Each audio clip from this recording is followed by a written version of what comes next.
Yoğun talep üzerine bugün sizlere fidgetlerimi tanıtacağım. İlk olarak fidget denince ilk akla gelen pop ile başlayacağım. Bu benim en sevdiğim fidgetim.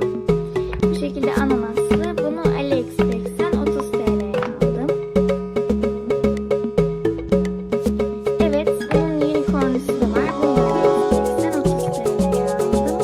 Bu da en sevdiğim fidgetlerimden birisi. Sonra bu iki kendi yapmış olduğum pirinçli fidgetlerim var. Bunun içine de pirinç koydum ve balonlar yaptım. Burada içine su ve misket su ve boncuk koyduğum bir fidgetim var. Bu da çok güzel oldu. Bunu bu şeffaflığından kendim yaptım.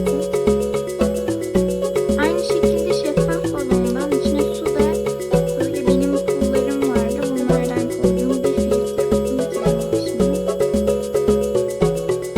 Burada iki tane daha şeffaf balonlar yapmış olduğum fidgetim var.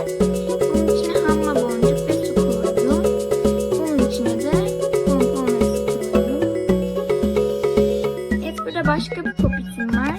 Bunu çiçek sepetinden 40 liraya aldım. Bu şekilde gökkuşağı renklerinde. Burada mor bir fidgetim, mor bir popitim var. Bunu da AliExpress'ten aldım. Bunu AliExpress'ten 50 TL'ye aldım.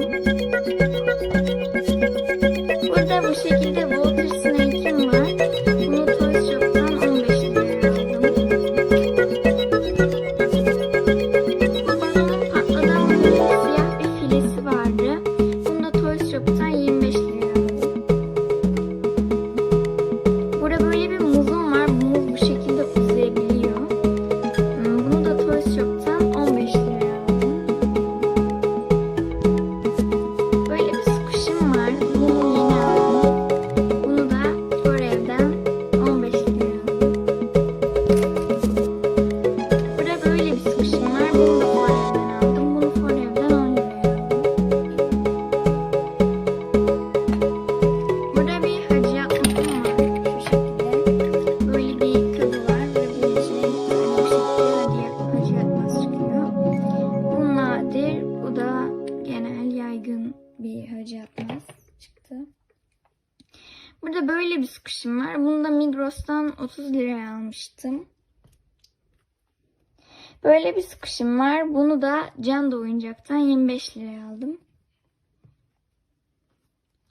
Bu şekilde bir squish'im var. Bunu da Minnoş dükkandan 15 liraya aldım.